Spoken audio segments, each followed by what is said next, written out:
Hi everyone, welcome back to our classes. I hope कि आप सभी स्टूडेंट्स बहुत ही बढ़िया होंगे। तो आज के इस एक वीडियो के अंदर हम कंप्लीट करने वाले हैं एंशिएंट वैदिक एजुकेशन, जो कि हायर एजुकेशन का बहुत ही इंपॉर्टेंट पार्ट है। यहाँ से क्वेश्चंस आप लोगों के हर बार क्वेश्चंस पूछे जाते हैं, चाहे वो असर्शन रीजन के क्वेश्चन है, स्टेटमेंट बेस्ड क्वेश्चन है। तो ऐसे क्वेश्चंस इस पोर्शन से कंपल्सरी है कि आपके एग्जाम में पूछा जाएगा।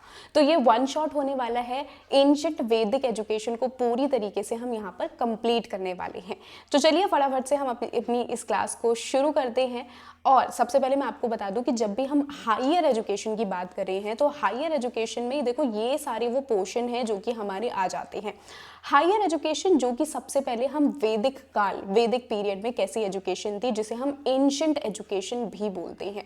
ओके, यानी एंशिएंट एजुकेशन के बारे में हम यहाँ पर डिस्कस करते हैं। देन उसके बाद हमारी अलग अलग थोड़ा सा टाइम पीरियड जैसे आगे बढ़ेगा तो वैसे हमारी बुद्धिस्ट एजुकेशन आ जाएगी, जैनिज्म सिस्टम आ जाएगा, एजुकेशन सिस्टम आ जाएगा, तो वो आ जाता है। देन हमारा मिडिल पीरियड आ जाएगा। मिडिल पीरियड के टाइम पर इस्लामिक एजुकेशन और भी कई तरीके की एजुकेशन आ गई थी। देन मिडिल के बाद हमें देखने के लिए मिलेगा कि ब्रिटिशर्स आ गए थे, और ब्रिटिश राज के टाइम पर जब इंग्लिश एजुकेशन आ चुकी थी तो वो वाला टाइम पीरियड भी आ जाता है, जिसे हम ब्रिटिश इंडिया एजुकेशन सिस्टम कहते हैं या फिर प्री इंडिपेंडेंट एजुकेशन हम बोलते हैं। नाउ उसके बाद हमारा आ जाता है पोस्ट इंडिपेंडेंट एजुकेशन, और ये भी काफी इंपॉर्टेंट है क्योंकि यहाँ से एनईपी से क्वेश्चंस बनते हैं, चाहे वो नेशनल पॉलिसी ऑफ एजुकेशन हो, नेशनल एजुकेशन पॉलिसी 2020 की, ये इनसे क्वेश्चंस आपके हर बार पूछे जाते हैं। कुछ क्वेश्चन लैंग्वेज बेस्ड बन जाते हैं। तो ये सारी चीजें हमारा हायर एजुकेशन में कवर करना होता है। आज की इस क्लास के अंदर हम डिस्कस करने वाले हैं वैदिक पीरियड के बारे में। तो मैं आपको सिर्फ और सिंपल मैं आपको ये बता रही हूँ कि सिर्फ और सिर्फ वैदिक और एंशिएंट एजुकेशन नहीं है जो कि हायर एजुकेशन के अंदर आपको कवर करनी है, बल्कि ये सारी इंपॉर्टेंट हैं जिनको आपको कवर करना होगा। ओके, ये सारी चीजें आपको कवर करनी होगी, जिनमें से मैंने ये सारी चीजें ऑलरेडी कवर करवा भी रखी है। तो एक बार आप जाकर प्लेलिस्ट चेक कर लेना, वहां पर आपको ये सारी चीजें मिल जाएगी। एनईपी 2020 के ऊपर भी मैंने अभी पूरी एक अलग से वीडियो बना रखी है, तो वो जरूर चेकआउट कर लेना। अभी हम शुरुआत करते हैं, एंशिएंट एजुकेशन की बात करते हैं। तो एंशिएंट एजुकेशन का मतलब क्या है, यानी कि हम बात कर रहे हैं उस टाइम पीरियड की बात करें, जैसे कि आप लोगों ने महाभारत देखी होगी, रामायण देखी होगी आप लोगों ने, तो उस टाइम पर वो है हमारी वैदिक एजुकेशन, वो है हमारी एजुकेशन की पहले के टाइम पर जब गुरुकुल में शिक्षा दी जाती थी, बच्चों को शिक्षा दी जाती थी गुरुकुल में, तो उस एजुकेशन को हम एंशिएंट एजुकेशन या वैदिक एजुकेशन के अंदर इंक्लूड करते हैं। अब ये देखो बहुत ही इंपॉर्टेंट एजुकेशन है जहां से क्वेश्चन बनते हैं, तो जरा इसको हम इन डिटेल में समझेंगे। सबसे पहले एंशिएंट एजुकेशन सिस्टम एक ऐसा एजुकेशन सिस्टम था जो कि किसके ऊपर फोकस करता था। यहाँ पर ये नहीं होता कि टीचर आती है, ब्लैक बोर्ड पे लिखवाया और वो चली गई। नो, ये एजुकेशन सिस्टम माइंड के ऊपर फोकस करता था। ओके, कि बच्चों को समझ में आ रहा है या नहीं आ रहा है, बच्चों को समझ में, प्रैक्टिकल एक्टिविटीज यहाँ पर इन्वॉल्व होती थी। इसके साथ ही यहाँ पर डिसिप्लिन मौजूद होता था, सेल्फ रिलायंस, यानी कि जो बच्चा है वो खुद से समझेगा, खुद से सीखेगा, ये चीजें इन्वॉल्व होती थी। इसके साथ ही ट्रूथफुलनेस यहाँ पर इन्वॉल्व होती थी, हर एक इंडिविजुअल को लेकर रिस्पेक्ट यहाँ पर मौजूद होती थी। आजकल आप सभी को पता है कि टीचर्स का कितना मजाक उड़ाते हैं, स्टूडेंट्स मजाक उड़ाती है, इवन टीचर होकर एक दूसरे टीचर का मजाक उड़ाना, दिस इज क्वाइट कॉमन, है ना। तो ये सारी चीजें आजकल ऐसा है, लेकिन पहले ये सारी चीजें नहीं होती थी मौजूद। तो ये हमारा एजुकेशन सिस्टम है जहां पर सबसे पहले इसके की फीचर्स हम समझते हैं। सबसे पहले आ जाता है हमारा गुरुकुल सिस्टम। गुरुकुल सिस्टम से प्रीवियसली क्वेश्चंस आपके स्टेटमेंट बेस्ड बने हैं, तो इंपॉर्टेंट है। गुरुकुल सिस्टम एक ऐसा सिस्टम होता है जहां पर स्टूडेंट परमानेंटली वो कुछ मतलब कि कुछ टाइम पीरियड के लिए, कुछ 10-12 साल तक वहाँ पर ब्राह्मण बन के स्टूडेंट गुरु के घर में शिक्षा ग्रहण करने के लिए जाते हैं। तो इसे हम गुरुकुल सिस्टम कहते हैं, जो कि वैदिक काल में होता था। ओके, तो ये याद रखना कि यहाँ पर कुछ साल तक परमानेंटली वहाँ पर रहते हैं, परमानेंट कह सकते हैं या टेम्पररी कह सकते हैं। 10 साल 12 साल तक, 12 साल वैसे बोला जाता है, 12 साल तक शिक्षा ग्रहण करने के लिए गुरु के घर जाते हैं, जिसे हम गुरुकुल शिक्षा प्रणाली कहते हैं। हैं या गुरुकुल सिस्टम कहते हैं। यहाँ पर कौन कौन इन्वॉल्व होता है? स्टूडेंट, टीचर जिसे हम गुरु कहते हैं, एंड यहाँ पर टीचर पढ़ाता कैसे है, उनको पर्सनली मेंटोरशिप बेस यहाँ पर अप्रोच पोर्ट्रे की जाती है, प्रैक्टिकल एक्टिविटीज़ यहाँ पर मौजूद होती है, और बच्चे की जो एक होलोइस्टिक ग्रोथ है उसके ऊपर फोकस किया जाता है ना। होलोइस्टिक ग्रोथ क्या है? कई बार आपको स्टेटमेंट में देखने के लिए मिलेगा ये वर्ड। तो होलोइस्टिक ग्रोथ का मतलब होता है हमारा समग्र विकास, यानी कि फिजिकली भी, मेंटली भी, स्पिरिचुअली भी, हर तरीके से बच्चे का विकास हो रहा है। तो इसे हम होलोइस्टिक ग्रोथ या होलोइस्टिक डेवलपमेंट हम इसे कहते हैं। ओके, तो फिजिकली भी स्ट्रांग हो रहा है, मेंटली सोचने समझने की क्षमता जो है वो उसकी स्ट्रांग हो रही है, इंटेलेक्चुअल एंड मोरल एस्पेक्ट्स में कहीं ना कहीं वो आगे बढ़ रहा है। तो ये मेन मोटिव ये होता था गुरु का कि बच्चे की होलोइस्टिक ग्रोथ हो। ये ऐसा कुछ नहीं होता था कि हाँ आपको 12th पास करनी है, 11th पास करनी है, पहले ये सारी चीज़ें नहीं थी। बच्चा जो उसके रियल लाइफ में जो है उसे क्या सीख रहा है, रियल लाइफ ज़्यादा मैटर करती है। ओके, तो ये आ जाती है। इसके साथ ही यहाँ पर जो एजुकेशन सिस्टम था, this is very very important. Previously बहुत बार, या मैं कहूँ कि पेपर 1 में हर बार यहाँ से क्वेश्चंस बनते हैं, तो काफ़ी इंपॉर्टेंट है। अब देखो यहाँ पर जो एजुकेशन सिस्टम थी किसके ऊपर बेस्ड होती थी? यहाँ पर ओरल एंड एक्सपेरिमेंट लर्निंग के ऊपर बेस होती थी। ओरल यानी कि गुरु जो बोलेगा, शिक्षक वो उस चीज को ग्रहण करेगा। ओके, गुरु की बात, शिक्षा जो है गुरु की बात लकीर की तरह वो उसको ग्रहण करेगा। देन उसके बाद हमें देखने के लिए मिलेगा कि यहाँ पर 3 स्टेप्स होते हैं। वेरी इंपॉर्टेंट क्वेश्चंस बने हैं जिसे हम कहते हैं साधना। साधना के 3 स्टेप होते हैं। साधना में सबसे पहले आता है श्रवणा, दूसरा आता है मनना, एंड तीसरा आ जाता है निधि निसंधान। ओके, तो ये हमारे 3 स्टेप होते हैं जिससे कि ये जो एजुकेशन है वो कंप्लीट हो जाती है। जो आइडेंटिफिकेशन हम कह सकते हैं कि ये पूरा मेथड होता है जिसकी वजह से स्टूडेंट अपनी स्पिरिचुअली प्रैक्टिस पूरी तरीके से कंप्लीट कर पाते हैं। सर्वना का मतलब क्या होता है? यानी कि सही बातों को सुनना, ट्रुथ को सुनना, सर्वना। अब जो गुरु बोल रहा है उस ट्रुथ को सुनना, दैट इज सर्वना। उस ट्रुथ को अपनी रियल लाइफ में अप्लाई करना, जिसे हम मनना कहते हैं। एंड देन उस ट्रुथ के आगे बियॉन्ड खुद की जो एनालिसिस पावर है, क्रिटिकल थिंकिंग है, जब उसको पुट कर दिया जाता है तो उसे हम क्या बोलते हैं? निधि निसंधान बोलते हैं। ओके, तो ये चीजें हैं, ये स्टेप्स हैं, इंपॉर्टेंट है, आप सभी को याद रखनी है। लिसनिंग पावर को श्रवणा बोलते हैं, थिंक क्रिटिकली को हम मनना बोलते हैं, एंड एनालाइज करके और ज़्यादा बियॉन्ड उसके चले जाना, जो गुरु ने बोला है उसके बियॉन्ड जाकर अपनी भी कुछ चीज़ें वहाँ पर ऐड ऑन करना, जिसे हम बोलते हैं निधि निसंधान। ओके, तो ये चीज़ें आ जाती हैं। यहाँ पर इस टाइम पर जो एजुकेशन होती थी वो कैसी होती थी? प्रैक्टिकल एक्सपीरियंसेस बेस होती थी, स्टोरी टेलिंग्स होती थी, डिबेट्स होते थे, सेमिनार्स होते थे, ये कुछ टीचिंग मेथड्स यहाँ पर मौजूद होते थे, ये आपको याद रखना है।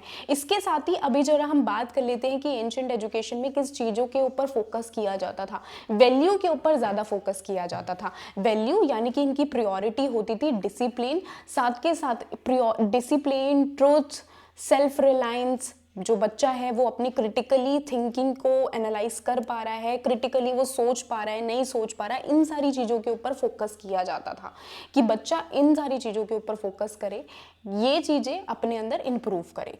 अभी हम देखेंगे कि जो एंशिएंट एजुकेशन थी वो हमारी 2 तरीके की होती है। एक आ जाती है हमारी फॉर्मल एजुकेशन और एक आ जाती है हमारी इनफॉर्मल वे ऑफ एजुकेशन, जिसे हम हिंदी क्या बोलते हैं? औपचारिक और अनौपचारिक। 2 तरीके की यहाँ पर 2 तरीके से एजुकेशन ग्रहण करते थे शिक्षक।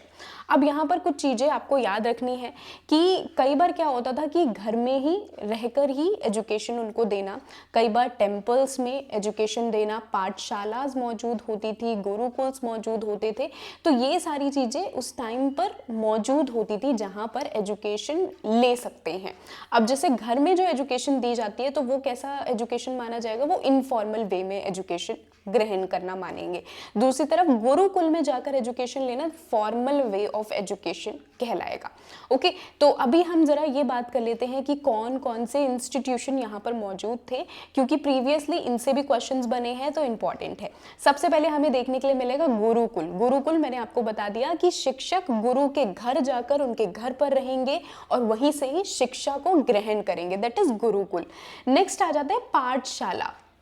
पाठशाला जो कि ट्रेडिशनल लर्निंग टेक्निक है, जहाँ पर सेंटर्स बने होते हैं थोड़े थोड़े और वहाँ पर जाते हैं बच्चे शिक्षा ग्रहण करने के लिए।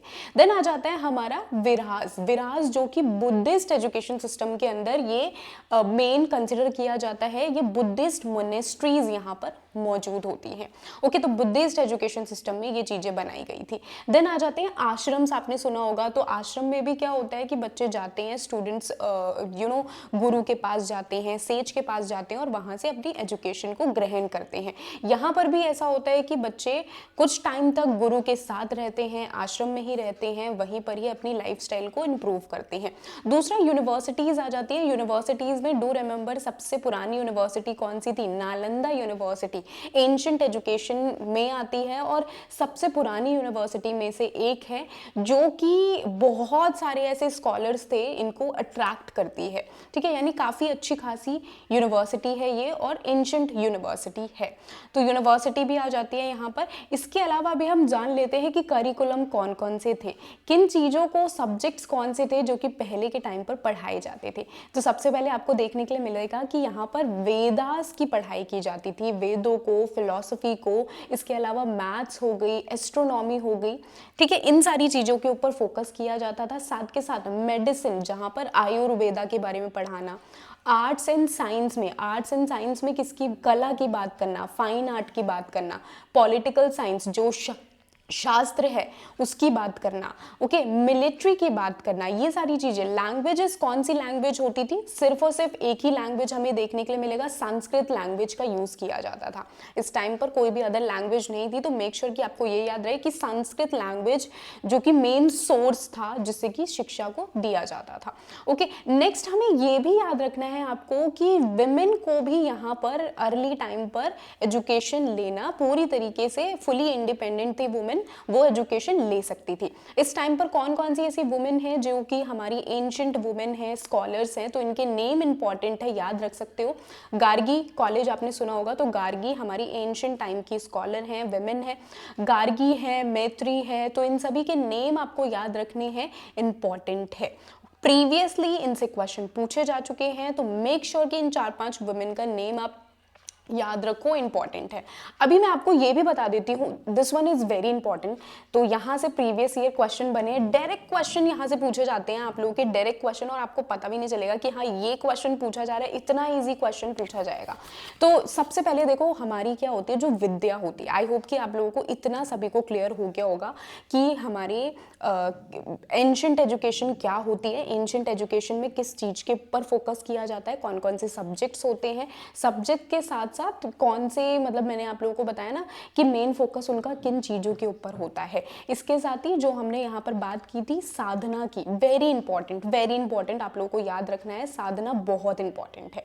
अभी हम बात कर लेते हैं हमारी जो नॉलेज होती थी, तो नॉलेज को 2 कैटेगरी में यहाँ पर डिवाइड किया गया है, 2 मेजर कैटेगरी में नॉलेज को डिवाइड किया गया है। और आप चाहे तो यहाँ पर मैंने पूरा फुल चार्ट बना रखा है, एक बार आप इसको जस्ट गो थ्रू कर सकते हो या स्क्रीनशॉट, टेक अ स्क्रीनशॉट, बहुत ही इंपॉर्टेंट है। सबसे पहले जो नॉलेज होती थी उनको 2 कैटेगरी में डिवाइड किया जाता था। सबसे पहले आ जाता है हमारा पार विद्या या पराविद्या जिसे हम कहते हैं। सबसे पहले आ जाएगा हमारा पराविद्या। पराविद्या का मतलब ये है कि ऐसी नॉलेज जो कि बियॉन्ड, जिनको हम देखकर नॉलेज नहीं मिल रही, सुनकर नॉलेज नहीं मिल रही है, हमें अपनी स्पिरिचुअल नॉलेज जो होती है, जैसे साधु संत के पास क्या होता है, उनके पास होता है कि वो फ्यूचर को देख सकते हैं, पास्ट में, बहुत पुराने पास्ट को देख सकते हैं। तो यानी we are talking about that spiritual knowledge जो कि एक पर्सन को गेन होती है। ओके, तो पार विद्या यानी कि इस दुनिया से परे है, दैट इज पार विद्या। दूसरी आ जाती है हमारी अपार विद्या। अपार विद्या का मतलब है वर्ल्डली नॉलेज, जहां पर हम अपने सेंसेस के थ्रू नॉलेज को गेन करते हैं। अब जो हमारी अपार विद्या है वो भी हमारी 2 तरीके की होती है। सबसे पहले आ जाता है हमारा श्रुति और दूसरी आ जाती है हमारी स्मृति। श्रुति के अंदर ऐसी नॉलेज जो कि हमें सुनकर प्राप्त होती है। सुनकर कौन सी नॉलेज हमें प्राप्त होती है? हमें वेदों की नॉलेज सुनकर मिलती है। 4 वेदों के नेम इंपॉर्टेंट है, याद रखना। ऋग्वेद, यजुर्वेद, सामवेद, अथर्ववेद, ये 4 वेद हैं जिनकी नॉलेज हम सुनते हैं, पढ़ते हैं, तो हमें नॉलेज इनकी गेन होती है, तो ये हमारी श्रुति में आ जाती है। दूसरी तरफ स्मृति है। स्मृति का मतलब क्या है? ऐसी नॉलेज जो कि हमें मेमोरी के ऊपर बेस्ड होती है। सिंपल याद रखो, ऐसी जो कि मेमोरी के ऊपर बेस्ड है, यानी कि इतिहास की बात कर रहे हैं, पुराण शास्त्र की बात कर रहे हैं, धर्म शास्त्र की बात कर रहे हैं, उपवेद की बात कर रहे हैं, वेदंगा की बात कर रहे हैं, ज्योतिष शास्त्र की बात कर रहे हैं, तो ये सारी हमारी स्मृति के अंदर इंक्लूड की जाती है। सिंपल इतना आप लोगों को याद रखना है। पार विद्या में यानी कि जो स्पिरिचुअल नॉलेज वो कहाँ से मिलती है? वो मिल रही है हमें भगवद गीता हो गई, ब्रह्म सूत्र हो गए, ठीक है, ज्ञान खंड हो गए, यहाँ से जो नॉलेज हमें मिलती है उसे हम कहते हैं पार विद्या। आई होप कि आपको क्लियर हो गया होगा कि पार विद्या क्या होती है और अपार विद्या क्या होती है। बहुत ही इंपॉर्टेंट है, यहाँ से प्रीवियसली क्वेश्चन बने हैं। एक बार फटाफट से मैं आपको क्वेश्चंस दिखा देती हूँ, आपको पता चल जाएगा कि हाँ क्वेश्चंस बने हैं इस टॉपिक से। तो देखो, ये है हमारा प्रीवियस ईयर क्वेश्चन में आपसे पूछा गया है यहाँ पर स्टेटमेंट बेस्ड क्वेश्चन हमेशा पूछे जाते हैं, असर्शन रीजन के क्वेश्चन पूछे जाते हैं, तो हिंदी इंग्लिश दोनों में ही यहाँ पर मेंशन किया है मैंने। The ancient system of education in India included education of which of the following ancient text, यानी कि हमें ये बताना है कि प्राचीन शिक्षा प्रणाली में निम्नलिखित में से कौन से प्राचीन ग्रंथों की शिक्षा को हम शामिल करते हैं। क्या हम वेदास को शामिल करते हैं? क्या ब्रह्मास्त्र को हम शामिल करते हैं यहाँ पर? ठीक है, क्या उपनिषद को शामिल करते हैं? धर्म शास्त्र को यहाँ पर शामिल किया जाता है, धर्म सूत्र को यहाँ पर शामिल किया जाता है। तो किन को शामिल किया जाता है ये आपको बताना है। अभी हमने बहुत ही अच्छे से पढ़ा था, हमने पढ़ा कि हमारी ऐसी एजुकेशन, यहाँ पर कोई भी स्पेसिफिक मेंशन नहीं है कि हमें पार विद्या का बताना है या फिर हमें अपार विद्या का बताना है, कोई भी ऐसा स्पेसिफिक मेंशन नहीं है। तो आप सभी को पता है, अभी हमने पढ़ा कि वेदों के बारे में हम कहाँ पर पढ़ते हैं, हम श्रुति या फिर स्मृति, किस में पढ़ते हैं हम? वेदों के बारे में। मैंने आपको बताया कि अपार विद्या में 2 होते हैं, तो इसमें हम श्रुति के अंदर हम पढ़ते हैं वेदों के बारे में, 4 वेदों के बारे में पढ़ते हैं। ब्रह्मांड के बारे में भी हम पढ़ते हैं। ब्रह्मांड के बारे में पढ़ना कहाँ पर आ जाएगा? ये हमारा आ जाएगा पार विद्या के अंदर आ जाएगा, ठीक है। उपनिषद के बारे में पढ़ते हैं और धर्म शास्त्र के बारे में यहाँ पर पढ़ाई की जाती है। तो राइट आंसर क्या हो जाएगा? 1 2 3 4 चारों हमारे यहाँ पर करेक्ट हैं, चारों को हम इंक्लूड करते हैं अपने एंशिएंट टेक्स्ट्स में। बहुत ही इजी क्वेश्चन था, है ना। चलो एक और क्वेश्चन देखते हैं हम, ये भी आपका प्रीवियस ईयर क्वेश्चन है। ये क्वेश्चन आपको ये बताना है यहाँ पर, the aim of education in ancient India was not just acquisition of knowledge, यानी कि पुराने टाइम पर शिक्षा का उद्देश्य केवल ये नहीं था कि हमें ज्ञान प्राप्त करना है, बल्कि उद्देश्य ये था प्रिपरेशन फॉर लाइफ, कि जो बच्चा है, जो स्टूडेंट है, उनको उनकी लाइफ के लिए तैयार करना। क्या ये इनका मेन जो एजुकेशन थी वो इस तरीके की होती थी? हाँ बिल्कुल होती थी, क्योंकि आपको मैंने अभी बताया कि जिस तरीके से वो उनको पढ़ाते थे, किस लिए? वर्ल्डी नॉलेज के बारे में उन्हें बताते थे। उनका जो ज्ञान होता था वर्ल्डी नॉलेज से रिलेटेड उनको ज्ञान दिया जाता था, ठीक है।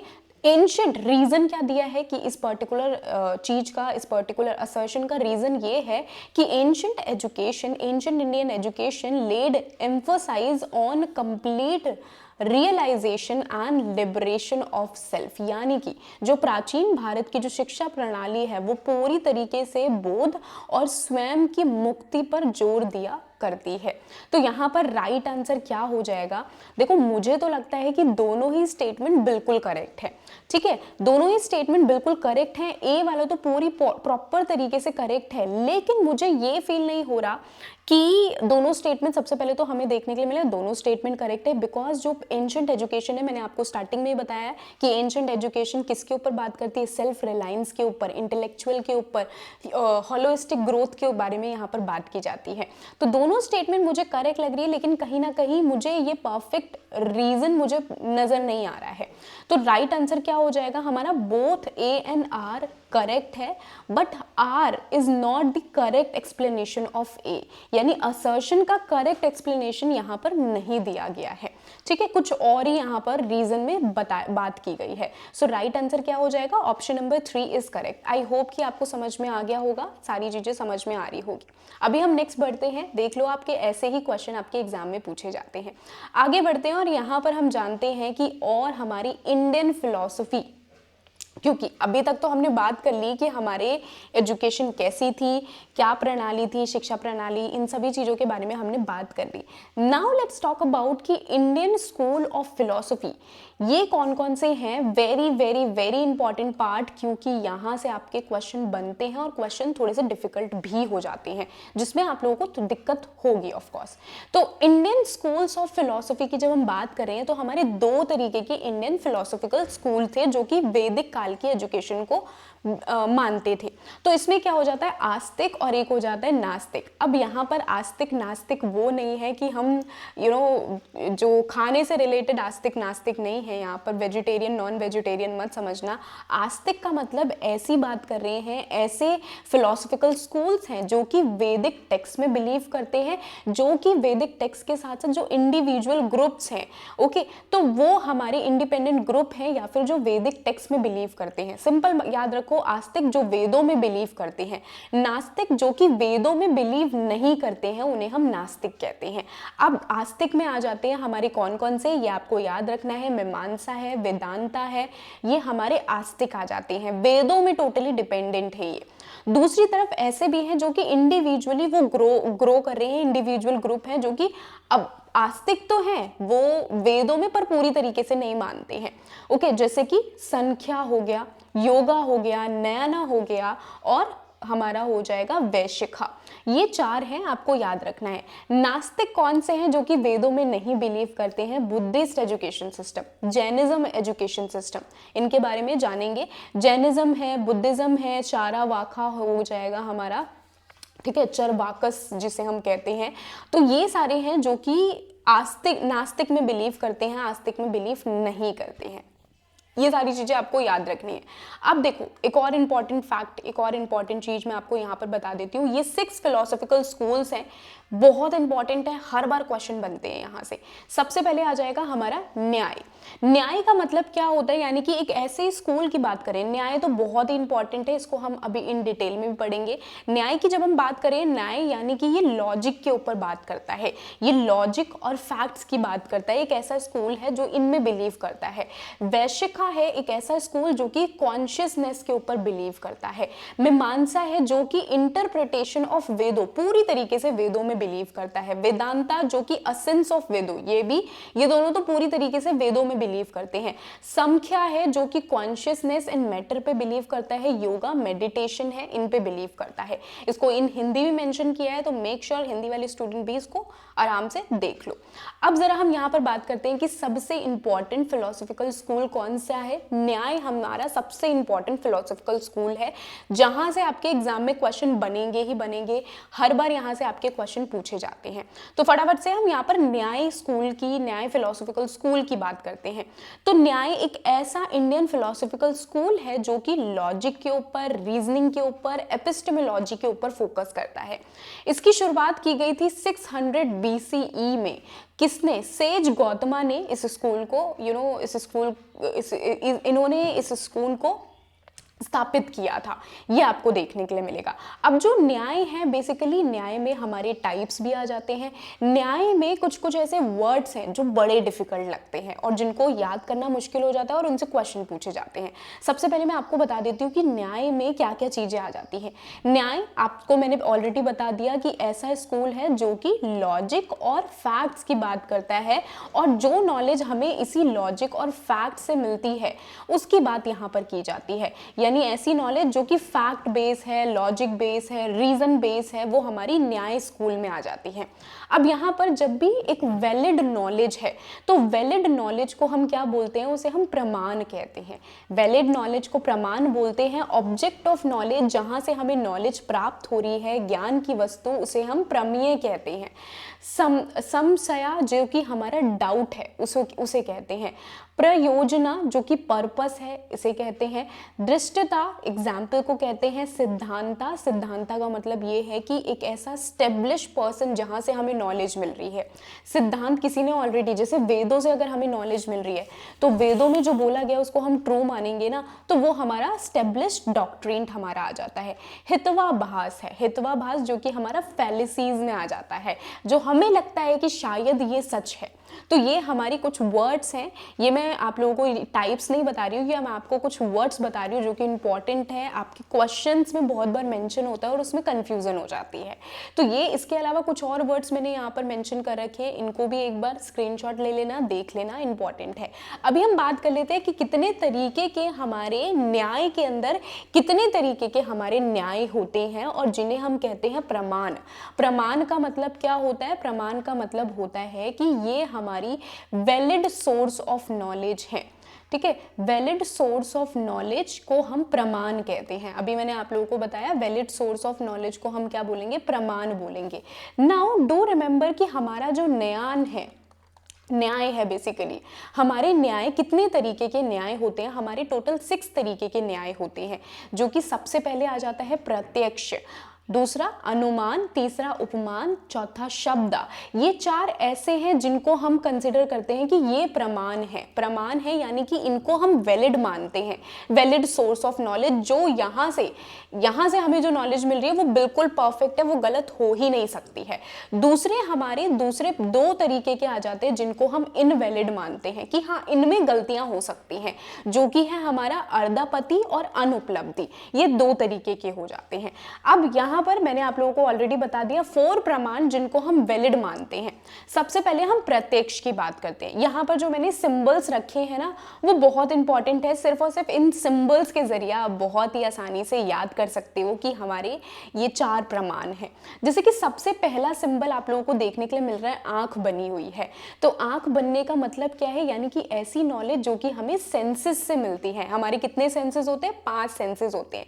यानी कि हमें आईज, नोज, ईयर, टच, टंग, इनसे जो हमें नॉलेज मिल रही है। जैसे कि फॉर एग्जाम्पल मैं आपको आप मुझे देख रहे हो और आपको पता चल रहा है कि हाँ टीचर पढ़ा रही है। क्या पढ़ा रही है? हायर एजुकेशन का एंशिएंट एजुकेशन पढ़ा रही है। तो आपने देखा ना थंबनेल, उसके बाद ही आपको नॉलेज मिली ना, और थंबनेल पर क्लिक करके ही आपने जैसी वीडियो स्टार्ट की, तो यानी कि आपको जो भी नॉलेज उस प्रत्यक्ष से मिली, जो सेंसेस से आपको नॉलेज मिली, वो बिल्कुल ट्रू है। तो यानी ऐसी नॉलेज जो हमें सेंसेस से प्राप्त होगी वो हमारी ट्रू होगी, वैलिड होगी, और जिसे हम प्रत्यक्ष कहेंगे। दूसरा आ जाता है अनुमान। अनुमान में भी हम जब अनुमान लगा रहे हैं तो अनुमान ऐसा वैसा अनुमान नहीं होता। यहां पर हम वैलिड रीजन के साथ अनुमान लगा रहे हैं। यानी कि हमें, जैसे फॉर एग्जांपल आप बाहर निकले और आपको लगा कि अरे यार आज तो बहुत ज्यादा ठंड हो रही है, बहुत ज्यादा ठंड हो रही है, लगता है कि आज का टेम्परेचर 10-12 डिग्री होगा, तभी इतनी ज्यादा ठंड हो रही है। तो क्योंकि बाहर इतनी कोल्ड है, कोल्ड एयर चल रही है, हवा चल रही है, तो जिसकी वजह से हम अनुमान लगा रहे हैं। तो अनुमान का मतलब ये है कि जब किसी चीज की मौजूदगी होगी, उसके बेस पर, उसी मौजूदगी के बेस पर हम अनुमान लगाएंगे, जिसे हम, जो कि वैलिड माना जाएगा। तीसरा आ जाता है हमारा, देखो अनुमान में आपको ये जो क्वेश्चन है उससे आपको याद रखना है कि हम अनुमान लगा रहे हैं। तीसरा आ जाता है हमारा उपमान। उपमान का मतलब क्या होता है? जब हम 2 चीजों को कंपेयर करके हम यहाँ पर कंक्लूजन पर आते हैं। जैसे आप लोगों ने कभी चांद नहीं देखा और मैं आपको एग्जांपल दे रही हूँ कि अरे आपने रेगिस्तान देखा है, तो रेगिस्तान में जिस तरीके से चीजें हैं, रेगिस्तान की तरह ही, नॉट चांद, रेगिस्तान की तरह ही मार्स दिखता है। तो मैं जब ऐसी चीज़ों का कंपैरिजन कर रही हूँ, एक ऑब्जेक्ट जो कि अननोन है और दूसरा ऑब्जेक्ट जो नोन है, उन दोनों के बीच में जब कंपैरिजन किया जाता है, इसे हम उपमान कहते हैं। तो उपमान से जो हमें नॉलेज मिलती है। और चौथा आ जाता है हमारा शब्द, जिसे हम टेस्टिमनी कहते हैं। शब्द याद रखो कि बोल रहे हैं। बोल रहे हैं का क्या मतलब है? यानी कि जब कोई भी पर्सन, कोई ऐसा पर्सन जो कि एक अच्छी पोजीशन से बिलोंग करता है, है, जो ट्रुथफुल पर्सन है, ट्रस्टवर्दी पर्सन है, जो वो बोलेगा उसकी नॉलेज को हम वैलिड मानेंगे। फॉर एग्जाम्पल, आप लोग ट्रिप पर गए हो और आप लोग वहाँ पर एक लोकल फिशरमैन है और आप उससे बोल रहे हो कि ये जो सी वाटर है क्या कितना डीप होगा, तो जब वो लोकल फिशरमैन आपको नॉलेज देगा कि अरे बहुत गहरा है, इसके ऊपर मत जाना मत वरना गिर जाओगे, या मछलियाँ हैं यहाँ पर, तो आप उसकी बात मान लोगे। वहीं पर ही अगर मैं आपको बोलूँ कि अरे नहीं, या कोई भी पर्सन आपको बोलेगा अरे नहीं नहीं वहाँ मत जाना वरना तो आपको मछली वो बेल वगैरह है यहाँ पर वगैरह वगैरह, वैसे बेल तो मौजूद होती नहीं है, हाँ, तो यहाँ पर जाना मत, पानी गंदा है या काफ़ी ज़्यादा डीप वाटर है, तो आप मानोगे, उसकी बातों को नहीं मानोगे। तो शब्दा का मतलब ये है कि हमें जो नॉलेज मिल रही है, जहाँ से हमें नॉलेज मिल रही है वो ट्रस्टवर्दी पर्सन है, तभी हम उसकी बात को हम वैलिड मानेंगे। तो ये 4 चीज़ें हैं जो कि हमारे 4 प्रमाण्स हैं, 4 वैलिड सोर्स ऑफ नॉलेज है जिनको आपको याद रखना है। इसके अलावा जैसे मैंने बोला कि कुछ ऐसे भी प्रमाण हैं जो कि हम इनवैलिड मानते हैं। तो इनवैलिड में कौन से प्रमाण आ जाते हैं? 2 और प्रमाण है, एक आ जाता है अनुपलब्धि और तीसरा 6th आ जाता है हमारा अर्धापति। ओके, तो ये 6 प्रमाण्स हैं, बहुत इंपॉर्टेंट है याद रखना। अभी हम क्या करते हैं, इन्हीं प्रमाण्स को हम इन डिटेल में समझते हैं, क्योंकि ये आपके एग्जाम में कंफर्म है कि यहाँ से क्वेश्चन बनेगा ही बनेगा। तो इनको हम इन डिटेल में समझ लेते हैं एक बार। देखो, जब हम न्याय की बात करें तो न्याय में सबसे पहला आ जाता है हमारा प्रिसेप्शन। प्रिसेप्शन मैंने आपको ऑलरेडी बता दिया कि ऐसी नॉलेज की बात कर रहे हैं हम जो कि हमें कहाँ से मिल रही है, हमें अपने सेंसेस के थ्रू नॉलेज मिल रही है, उसको हम वैलिड मानेंगे। तो प्रत्यक्ष जो कि वैलिड सोर्स ऑफ नॉलेज है, हमने देखा कि एक ऑब्जेक्ट है, अगर आपने देखा कि ये तो रेड कलर का एप्पल लग रहा है, तो वो एप्पल ही होगा ना, आपने देख लिया अपने सेंसेस के थ्रू, आपने आईज से देख लिया, तो डेट मीन्स कि वो एप्पल है ना। तो सेंसेस की बात यहाँ पर की जाती है, ये आपको याद रखना है। अब यहाँ पर जो प्रिसेप्शन है हमारा, जो जो हम बात कर रहे हैं, प्रिसेप्शन भी 2 तरीके के होते हैं हमारे, ठीक है। प्रत्यक्ष भी हमारे 2 तरीके के होते हैं। पहला आ जाता है हमारा ऑर्डिनरी प्रिसेप्शन जिसे हम कहते हैं लौकिक, और दूसरा आ जाता है हमारा अलौकिक प्रिसेप्शन। जो ओरिजिनली प्रिसेप्शन है, जो लौकिक प्रिसेप्शन है, इसका मतलब क्या होता है, यानी कि हम एवरीडे प्रिसेप्शन की बात कर रहे हैं। ऐसी चीजें जो ऐसी नॉलेज जो कि हमारे सेंसेस को मिल रही है और वो एवरीडे नॉलेज में इंक्लूडेड है। जैसे कि फॉर एग्जांपल, अगर आप बाहर, आपको नजर आ रहा है कि उजाला हो रखा है, उजाला क्यों हो रहा है? ऑफ कोर्स क्योंकि सूरज उगा है इसलिए उजाला हो रहा है ना। आपने सेंसेस से देखा कि बाहर उजाला है, तो ऑफ कोर्स सूरज उगा है तभी उजाला हो रहा है। बाहर गए, अरे अंधेरा हो रहा है, अंधेरा इसलिए हो रहा है क्योंकि सूरज ढल गया है इसलिए अंधेरा हो रहा है। तो यानी आप अपने सेंसेस के थ्रू देखकर आप ऐसी नॉलेज गेन कर रहे हो जो कि काफ़ी लोकल नॉलेज है, और जो वर्ल्डली नॉलेज है, एवरीडे में हम उन चीज़ों को देखते हैं, अपने सेंसेस से हम नॉलेज गेन करते हैं। तो ऐसी नॉलेज को हम क्या बोलते हैं? लौकिक प्रिसेप्शन हम कहते हैं। ओके, ये आपको याद रखना है। लौकिक में भी 2 तरीके के होते हैं। पहला आ जाता है हमारा एक्सटर्नल का मतलब जो कि हमें 5 सेंसेस से मिल रही है, वो हमारा एक्सटर्नल ऑब्जेक्ट से हमें 5 सेंसेस से मिल रही है, जैसे मैंने सन का एग्जाम्पल दिया।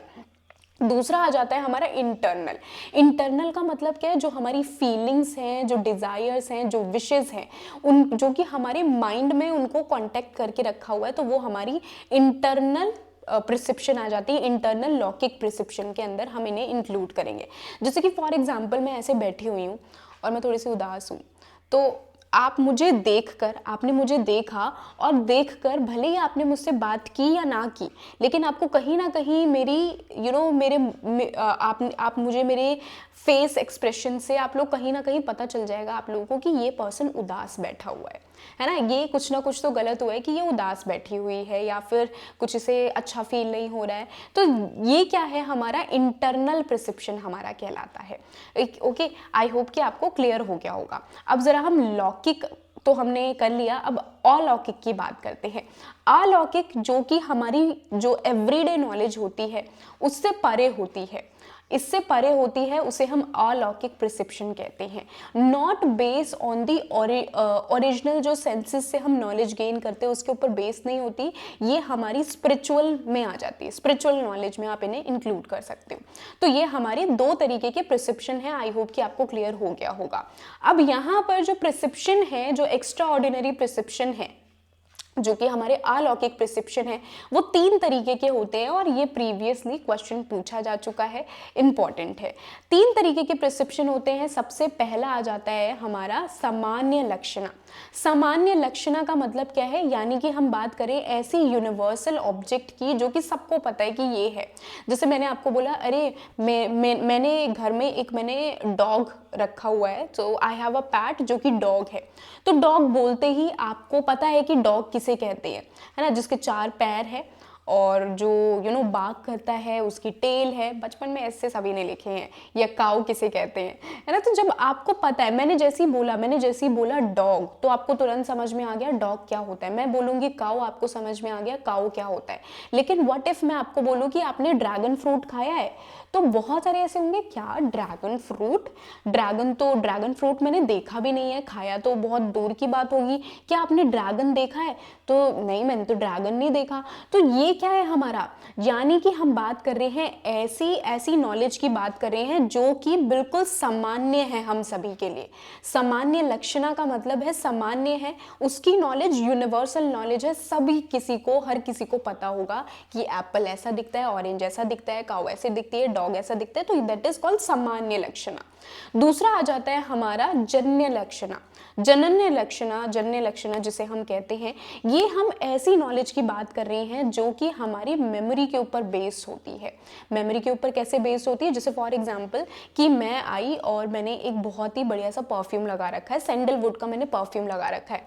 तो आपने जैसे ही उस परफ्यूम को, मैं आपके साइड से गुजरी, तो आपको ऐसा लगा, आपने मुझसे पूछा, आपने क्या सैंडलवुड का परफ्यूम लगाया ना आपने? तो बोले हाँ लगाया तो है। तो मैं बोलूँगी आपको कैसे पता? तो आप बोलोगे कि क्योंकि मैंने भी पहले यूज़ किया है ये परफ्यूम और इसकी फ्रेग्रेंस से मुझे याद आ गया। ठीक है, तो यानी जन्य लक्षणा की बात कर रहे हैं हम, ऐसी बात हो रही है यहाँ पर जो कि हमारे मेमोरी के ऊपर बेस होता है।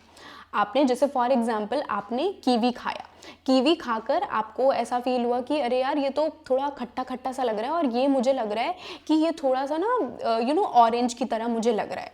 तो कीवी बोल रहे हो आप कि कीवी ऑरेंज की तरह लग रहा है। वो कैसे आपको लग रहा है ऑरेंज की तरह? क्योंकि पहले आपने ऑरेंज भी खा रखा है, इसलिए आप कीवी का कंपेरिजन कर पा रहे हो ऑरेंज के साथ। तो यानी जन्य लक्षणा का मतलब क्या होता है? ऐसी नॉलेज की बात कर रहे हैं जो कि हमारे सेंसेस ने, सिंपल याद रखो, हमारे सेंसेस ने वो पास्ट में एक्सपीरियंस कर रखी है। सिंपल, हमारे पास्ट में वो सेंसेस ने एक्सपीरियंस कर रखी है, उसे हम जन्य लक्षणा कहते हैं। इसके अलावा एक और आ जाती है हमारी योगजा। योगजा का मतलब क्या होता है? एक ऐसी सुपर नॉर्मल परसेप्शन है हमारी जो कि सिर्फ और सिर्फ योगियों के पास होती है, जिसे हम स्पिरिचुअल नॉलेज भी कहते हैं। किसी योगी के पास जाओ तो उन्हें फ्यूचर वो आपका देखकर बता देंगे कि आपकी सिर्फ और सिर्फ हाथ पढ़ेंगे और बता देंगे कि आपकी शादी कब होगी, कौन सी तारीख को आपकी शादी होने वाली है, 2026 में आपके साथ क्या क्या होने वाला है।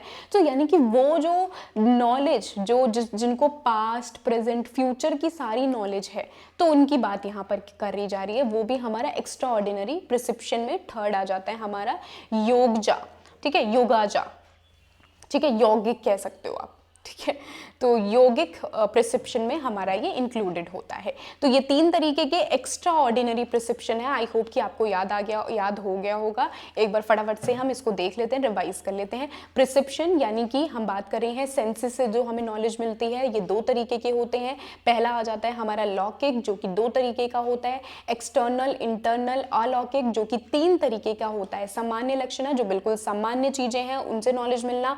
जन्य लक्षणा, जो हमारे पास्ट में एक्सपीरियंस कर रखी है सेंसेस ने, उससे नॉलेज गेन करना।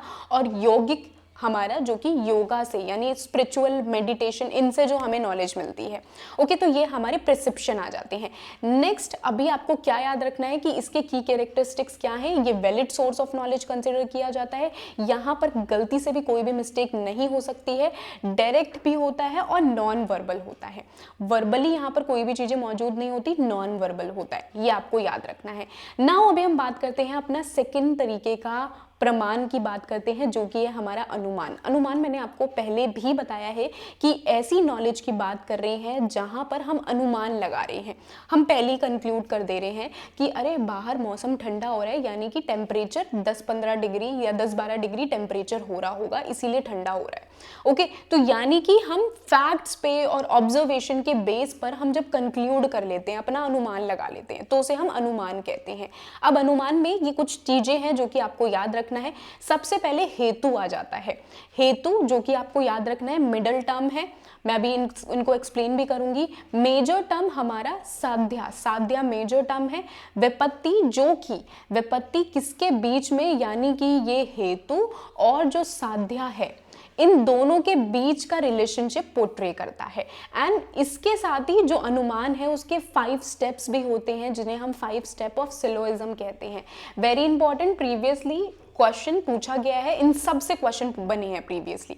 ओके, चलो अभी सबसे पहले मैं आपको बताती हूँ कि ये जो 3 टर्म्स है इसका मतलब क्या है। सबसे पहले जैसे कि फॉर एग्जाम्पल आपने पहाड़ों पे आप ट्रैकिंग करने गए और आपने देखा कि ये क्या निकल रहा है, यहाँ से क्या निकल रहा है, पहाड़ों से स्मोक निकल रही है, धुआं निकल रहा है। तो आपने क्या कंक्लूड कर लिया कि जब हील से स्मोक निकलेगी तो जहां पर भी स्मोक है तो ऑफ कोर्स कि आग लगी होगी, तभी तो धुआं निकल रहा है, वरना क्यों धुआं निकलेगा। तो जब आग लग रही है तभी धुआं निकलेगा, और अगर धुआं नहीं निकलेगा तो ऑफ कोर्स वहां पर आग नहीं लगी हुई है। तो यानी कि यही है हमारा हेतु, साध्या, मिडल मेजर टर्म्स, ये हमारी आ जाती हैं। जरा समझते हैं मेजर टर्म का मतलब क्या होता है। सबसे पहले हेतु का मतलब क्या होता है। हेतु का मतलब ये होता है कि हम ऐसी टर्म की बात कर रहे हैं जिसके जरिए हम कहां तक पहुंचते हैं, जिसके जरिए हम अपनी मेजर टर्म तक पहुंचते हैं। जैसे कि मैंने आपको क्या बोला कि स्मोक देखी हमने, तो स्मोक यहां पर क्या है, स्मोक इज हेतु, ये मिडल टर्म है। और क्योंकि स्मोक देखी तो हमने ये कंक्लूड कर लिया कि आग लगी होगी, तो ये हमारी मेजर टर्म आ जाती है फायर। अब स्मोक हेतु समझ गए आप, मिडल टर्म जिससे कि हम कंक्लूजन तक पहुंचते हैं। फायर हमारी जो कंक्लूजन तक हमें लेकर जाती है वो हमारी मेजर टर्म आ जाती है। इसके साथ ही कहां पर लगी हुई है ये भी इंपॉर्टेंट है। कहां पर लगी हुई है, हील में लगी हुई है आग, तो ये हमारी क्या आ जाती है, माइनर टर्म, ये हमारी आ जाती है। अब आप बोलोगे कि हील में लगी है या कहीं भी लगी है, नो, इससे भी फर्क पड़ता है। जैसे फॉर एग्जाम्पल आप लोग गली में ऐसे ठंड में जाते रहोगे, साइड में रोड पर अगर कहीं से धुआं निकल रहा होगा तो आपको ऐसा लगेगा अरे यार किसी ने जला दिया होगा, है ना। ठंड लग रही होगी किसी को, तो किसी ने ऐसी नॉर्मली किसी ने हाथ गर्म करने के लिए, और ठंड है तो इसलिए किसी ने आग लगा दी होगी। तो यानी कि उस पर भी फर्क पड़ता है कि आग कहाँ लग रही है, ठीक है। तो ये भी इंपॉर्टेंट है। अच्छा, तो ये हमारी मिडल, मेजर और माइनर टर्म आ जाती है। जो हमारी मेजर टर्म है जिसे हम साध्य बोलते हैं, माइनर टर्म को हम पक्षा बोलते हैं, और हेतु जो कि हमारी मिडल टर्म है। इसके साथ ही जो हमारा साध्या है और जो पक्षा है, यानी कि आग लगना और आग कहाँ पर लगी, आग लगना और फायर, ठीक है, सॉरी, धुआं और जो फायर है ये हमारा क्या कहलाएगा, ये हमारा विपत्ति कहलाएगा। क्योंकि मैंने आपको पहले ही बताया है कि साध्या और जो हमारा हेतु है, इन दोनों के रिलेशनशिप को कौन पोर्ट्रे करता है, विपत्ति इन दोनों के रिलेशनशिप को पोर्ट्रे करता है, ठीक है। विपत्ति हमारा ये कहलाता है। क्लियर सभी को, आई होप क्लियर हो गया होगा। एक यूनिवर्सल रिलेशनशिप जो कि हेतु और साध्या के बीच में होता है, इसे हम बोलते हैं विपत्ति, ठीक है। इन दोनों का प्रेजेंट होना हमारा विपत्ति है, और ये इसलिए विपत्ति बोल रहे हैं क्योंकि इन दोनों की मौजूदगी की वजह से ही तो हम अपना कंक्लूजन ड्रॉन कर रहे हैं, है ना। इन दोनों की वजह से ही हम अपने कंक्लूजन पर आ रहे हैं। जैसे कि जहां कहीं भी स्मोक निकल रहा होगा तो यानी कि डेट मीन्स कि वहां पर फायर होगी।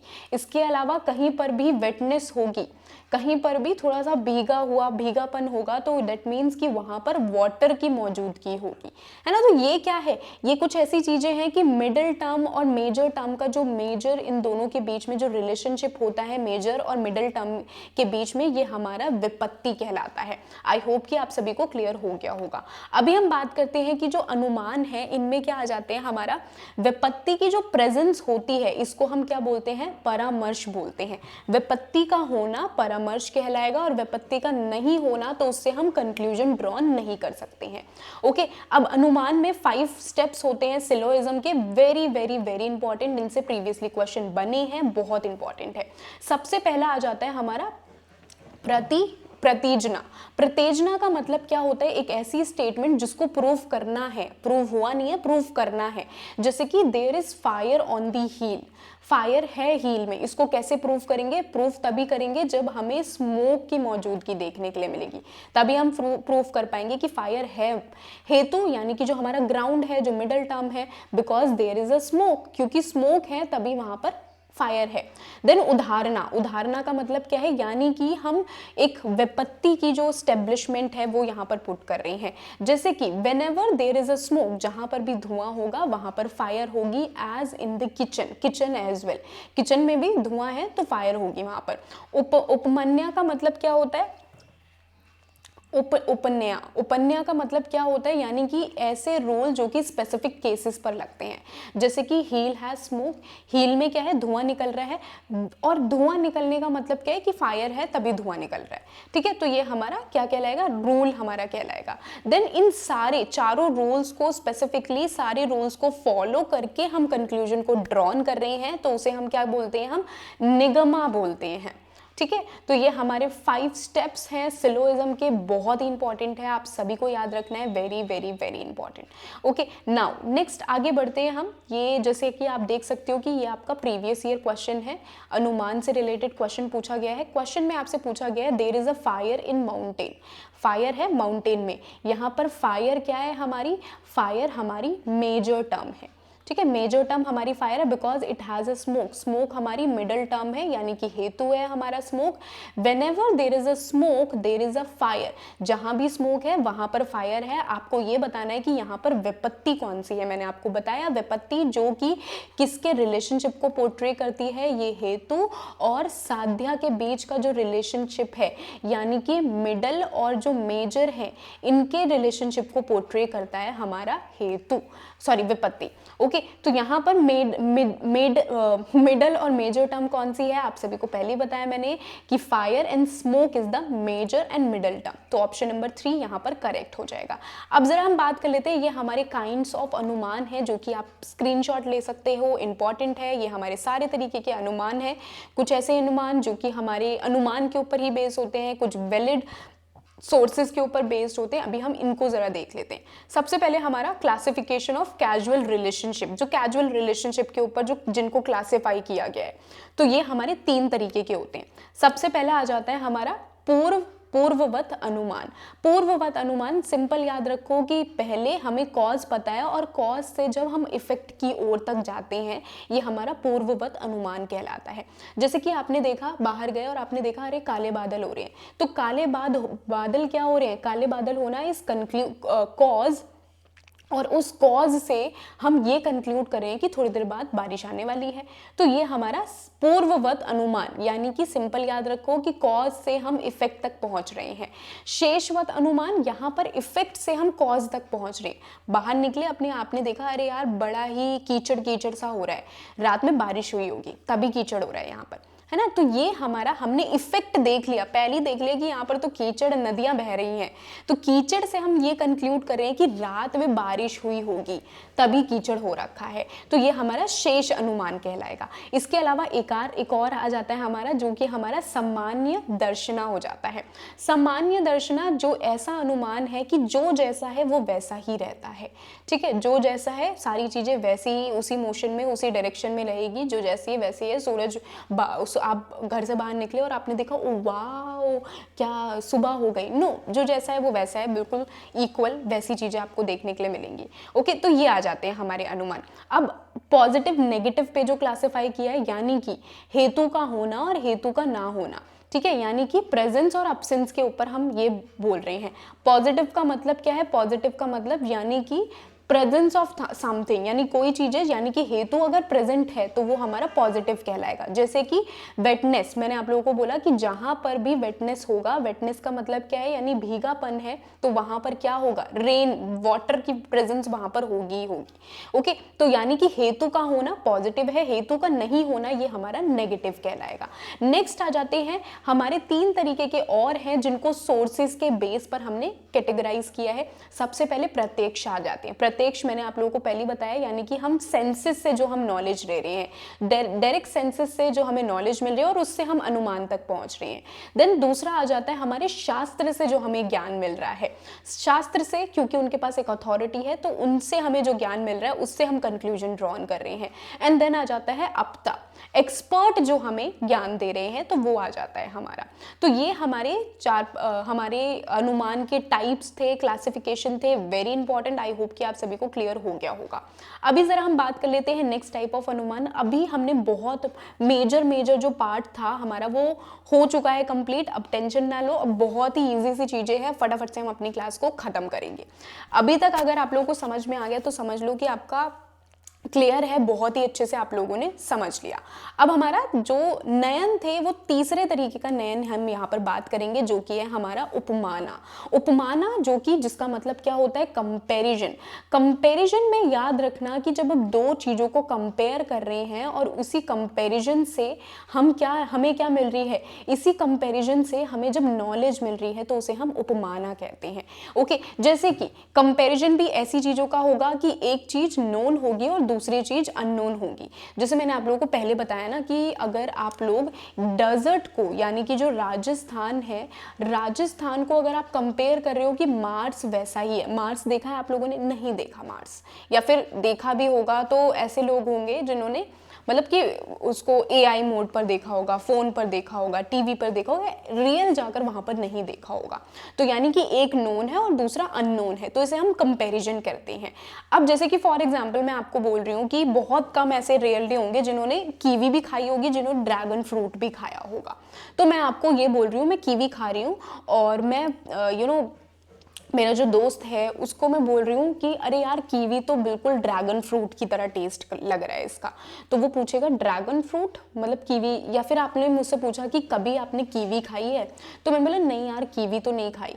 कीवी यार अगर खाई नहीं है, आपने ड्रैगन फ्रूट खाया? मैंने बोला हाँ हाँ ड्रैगन फ्रूट तो खाया है। या आपने ऑरेंज खाया है? हाँ हाँ मैंने ऑरेंज खाया है।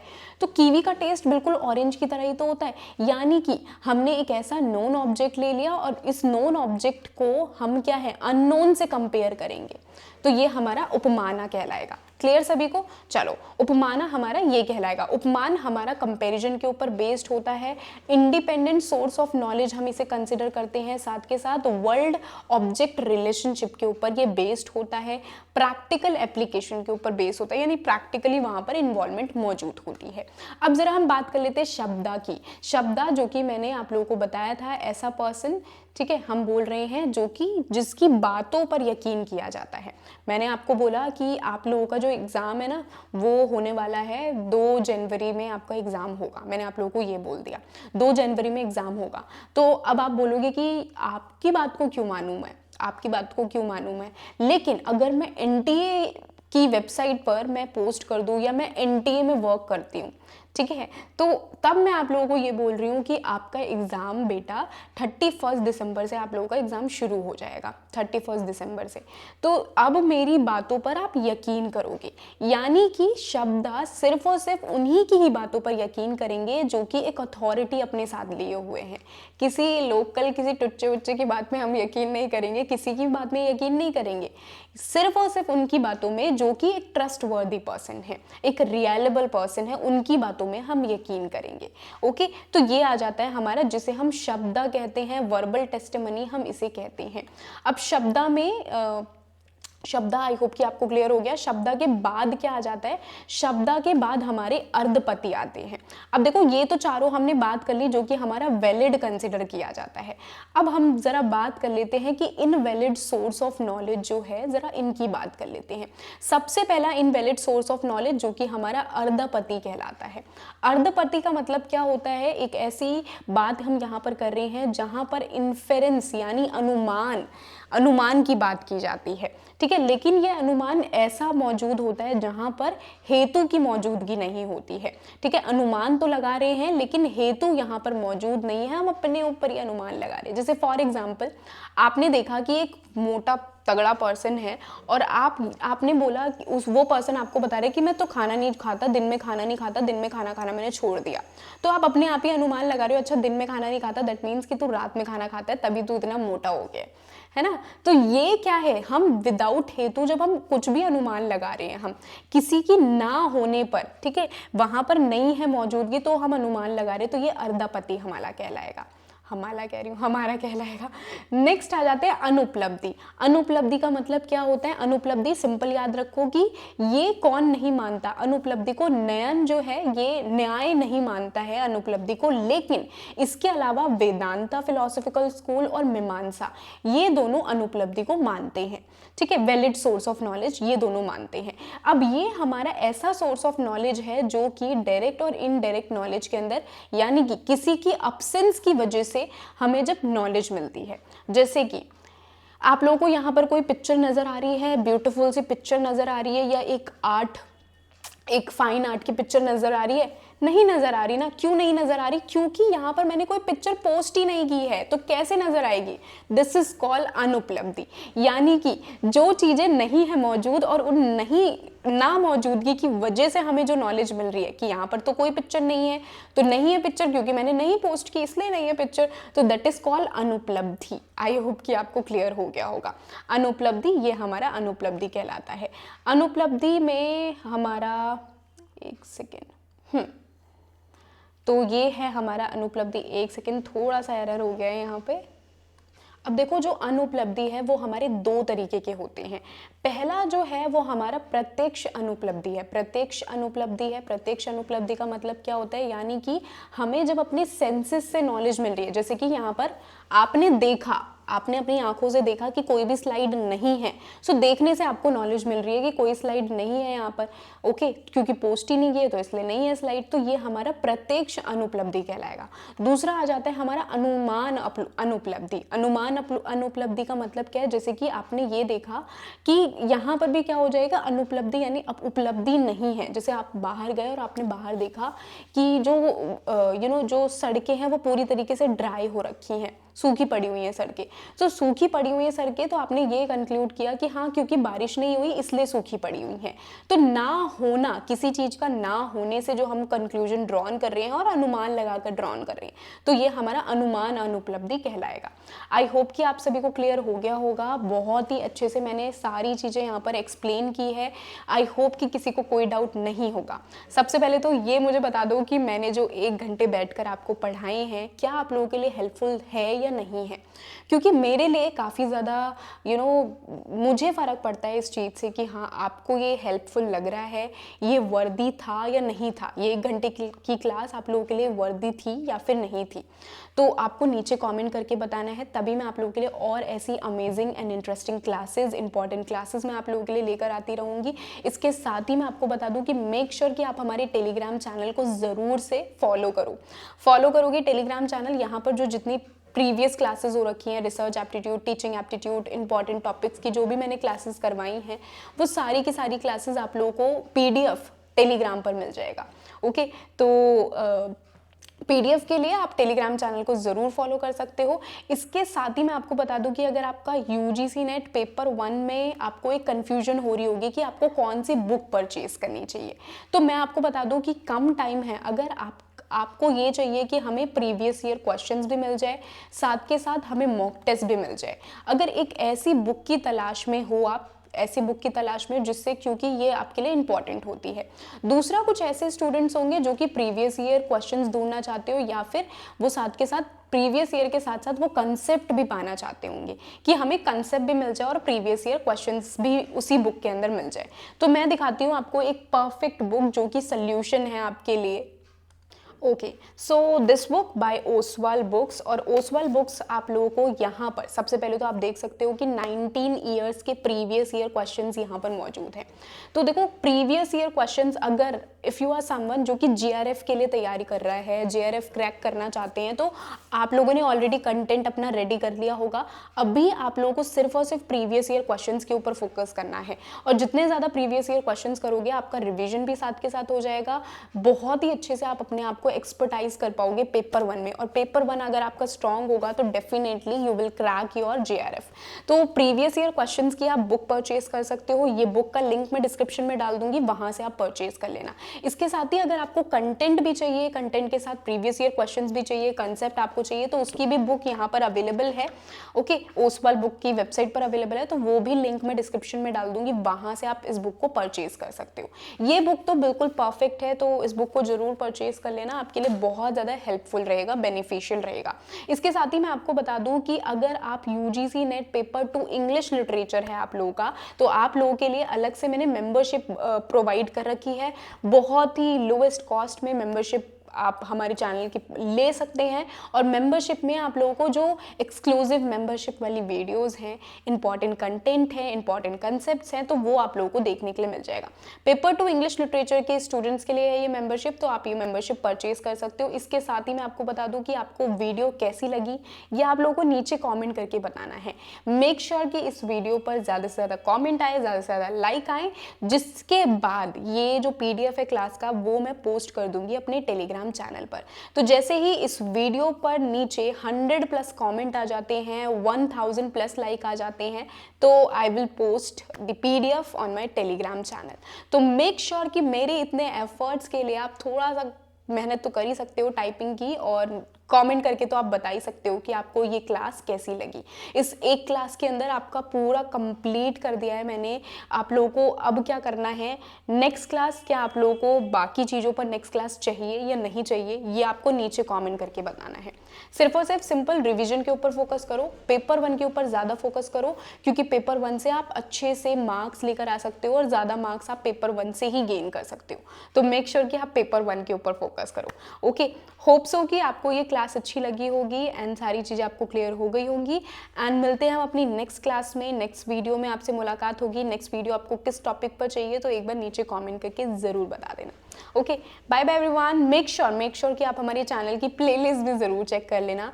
प्लेलिस्ट में आपको पेपर 1 के सारे टॉपिक्स 1 शॉट मैंने प्रोवाइड कर रखे हैं, टीचिंग एप्टीट्यूड, रिसर्च एप्टीट्यूड, सारे के सारे टॉपिक्स के 1 शॉट है, तो उनको ज़रूर चेकआउट कर लेना। उनसे आप लोगों को बहुत कुछ सीखने के लिए, कंसेप्ट आपका सारा क्लियर हो जाएगा। Okay, bye bye everyone, have a great day, अच्छे से पढ़ाई करो, बाय बाय।